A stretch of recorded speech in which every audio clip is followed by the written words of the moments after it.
Good morning বন্ধুরা, কেমন আছো সবাই? আশা করি সবাই খুব ভালো আছো। আমিও খুব ভালো আছি। এখন বাজে সকাল 7:30। আমার সব কাজ কমপ্লিট, স্নান টানও কমপ্লিট। এখন হচ্ছে একটু গায়ে ক্রিম লাগাবো।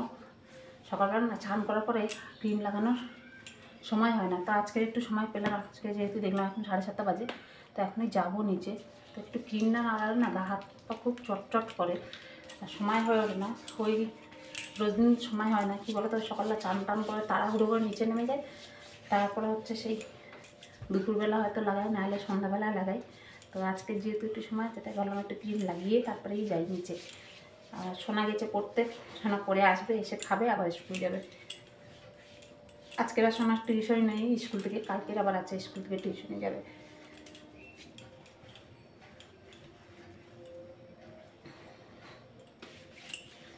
তো চলো কী রান্নাবান্না করি দেখি। রান্নাবান্না তো এখন মানে কী রান্না করবো করতে করতে মাথা খারাপ হয়ে যায়। রান্নাগুলোই নেই এখন, যে এত শাকসবজির দাম, দুই বেলা তিন বেলা যে কী রান্না হবে, কী করবো, এটাই হচ্ছে বিশাল বড় কাজ একটা।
চিচিঙে ভাজা হয়ে গেছে, আর এইখানে হচ্ছে এই যে রাজমাটাও দেখো সেদ্ধ হয়ে গেছে।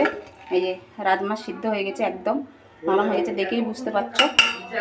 আর এইখানে দেখো এই যে রাজমার জন্য আমি মশলা করে নিয়েছি। পেঁয়াজ কিন্তু ছোট্ট একটা পেঁয়াজ দিয়েছি, পেঁয়াজের এত দাম, আর পেঁয়াজ বাড়িতে নেইও, প্রচুর দাম পেঁয়াজের, তাই ছোট্ট একটা পেঁয়াজ দিয়েছি। এখানে আছে টমেটো, রসুন, বেশি করে টমেটো দিয়েছি। আর এখানে আমি আটা মেখে রেখে দিয়েছি, রুটি করবো, রাজমা তরকারিটা বসিয়ে রুটি বেলা শুরু করবো। আর তা আটাটা রেস্টে রেখে দিয়েছি, দেখো আটাটা কী সুন্দর হয়েছে এখন। তো চলো আগে হচ্ছে রাজমাটা করে নিই। তরকারিটাও হয়ে গেল, আর হচ্ছে তোমাদের কাছে রাজমার তরকারি দিয়ে রুটি দিয়ে দিলাম। এখন হচ্ছে এই যে লাফার শাকের ঝোল করবো, তার জন্য এখানে কড়াইয়ের মধ্যে দিয়ে দিচ্ছি রসুন। রসুন দিয়ে লাফার শাকের ঝোল কিন্তু দারুণ লাগে। লাফার শাকের ঝোল আর সঙ্গে একটু বেগুন ভাজা, এই দুই কিন্তু ভাত খাওয়া হয়ে যায়, গরম গরম ভাত, লাফার শাকের ঝোল আর একটু বেগুন ভাজা, হেভি টেস্ট লাগে।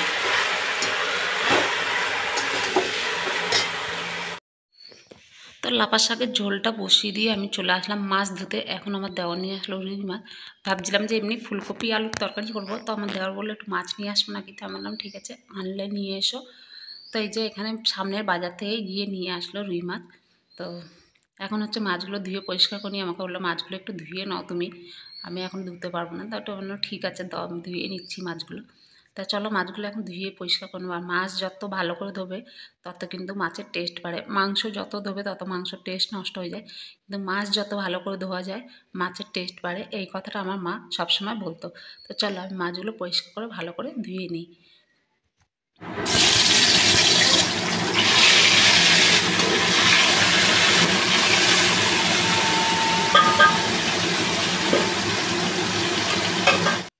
এইদিকে দেখো আমি মাছগুলো লবণ হলুদ মাখিয়ে কিন্তু ভাজা বসিয়ে দিয়েছি। মাছগুলো একটু হালকা হালকা কড়াইয়ের মধ্যে আটকে গেছে, তাই খুব সাবধানে কিন্তু মাছগুলোকে উল্টাতে হবে, নাহলেই ভেঙে যাবে।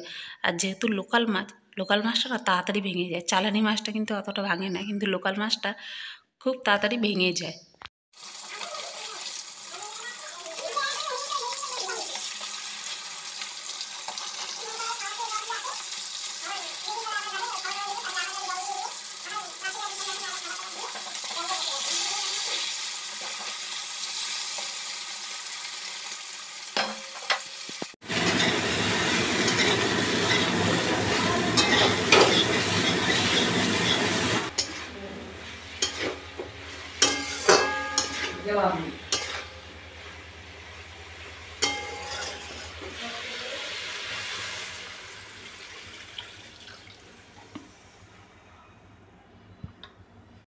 তো ফুলকপি আলু কষিয়ে নিয়ে পরিমাণ মতো জল দিয়ে দিলাম, ফুলকপি আলুটা সিদ্ধ হোক। আর ততক্ষণ আমি এদিকে ছানাটা ছেঁকে নিই। ছানাটা একদম গরম গরম দেখতে পাচ্ছ, জাস্ট এই মাত্র করলাম ছানাটা করে এখন ছেঁকে জল ঝরাতে দিই, নাহলে কিন্তু ছানাটার মধ্যে জল থেকে যাবে।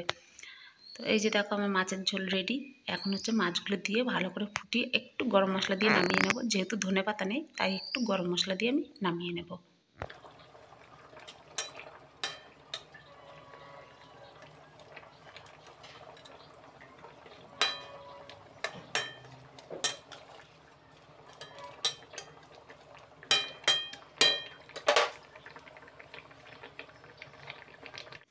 তো এইদিকে দেখো এক মাছ মানে ধুয়ে টুয়ে রান্না করতে করতে আরেক মাছ নিয়ে এসে হাজির করলো।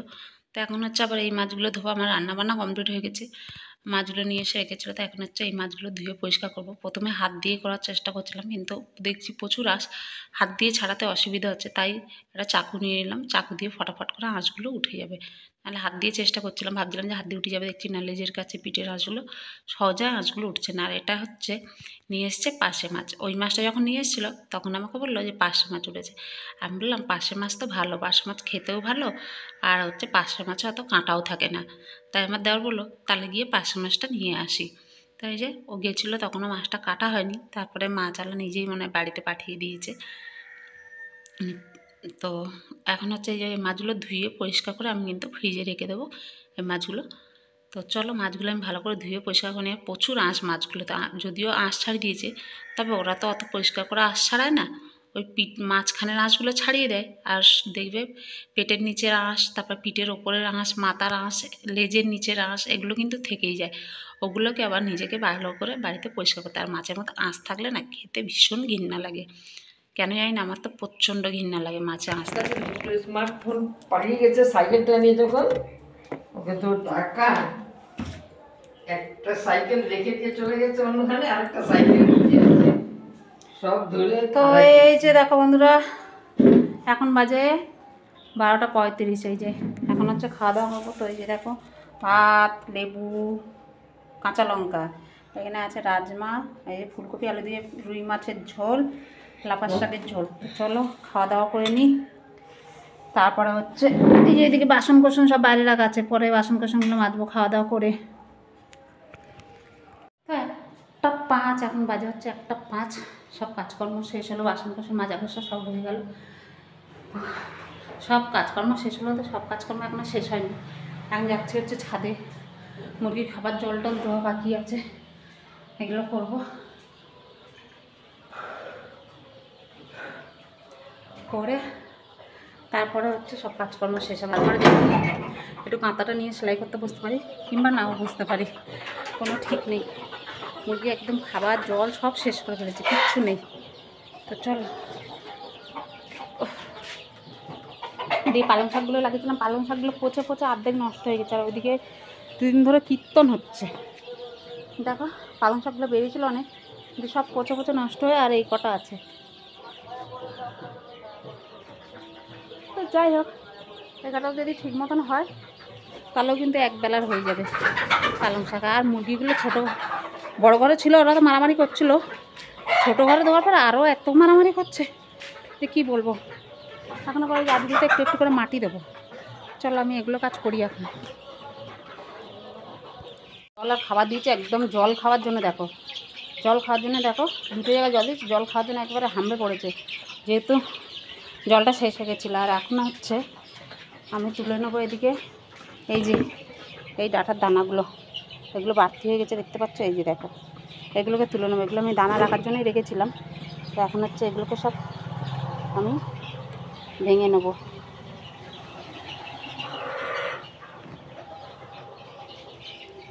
এটাকে যদি আমি এইভাবে কেটে কেটে নিই তাহলে সুবিধা হবে, ওইভাবে একটা একটা করে ভাঙতে অসুবিধা হবে। তো আমি এইভাবে ডাঁটাগুলোকে ছিঁড়ে নিই।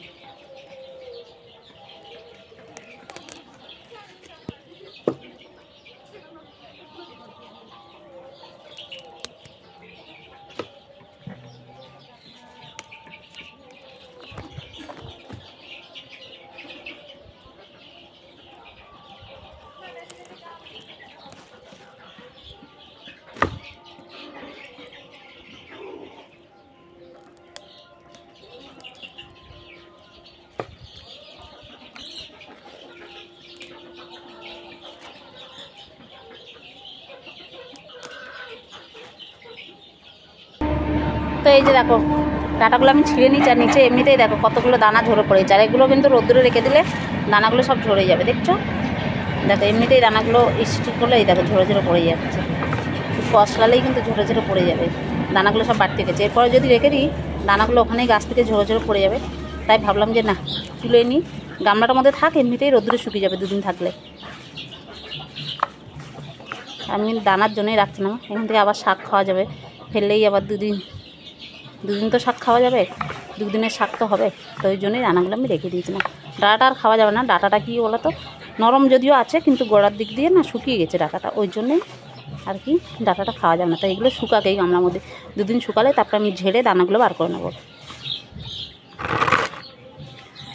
আর এইদিকে দেখো আবার করে আমি লাফা শাকের দানা ফেলেছিলাম, তো এই যে লাফাগুলো এখন বেরিয়েছে, দেখতে পাচ্ছ? এই যে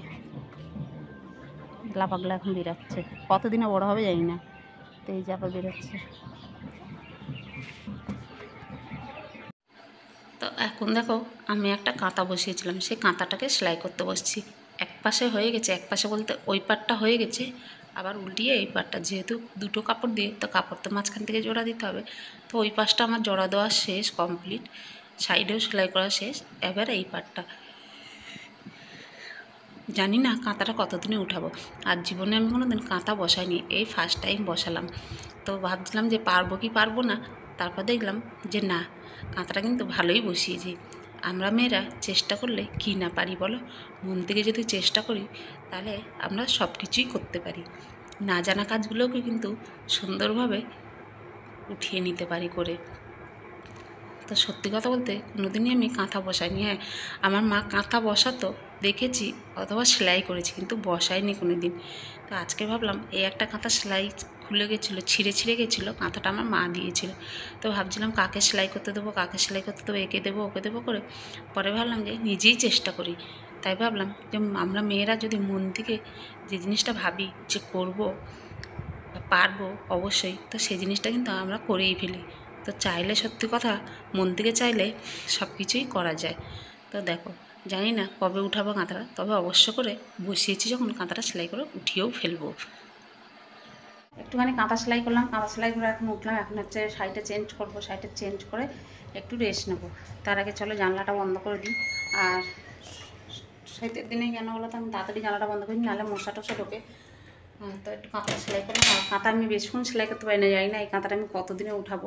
কিন্তু উঠাবো তো ঠিকই, যখন বসিয়ে যখন তখন উঠাবোই।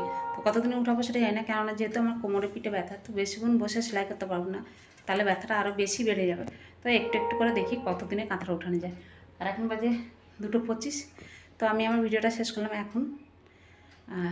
আবার একটা নতুন ভিডিও নিয়ে দেখা হবে তোমাদের সাথে। তো চলো টাটা।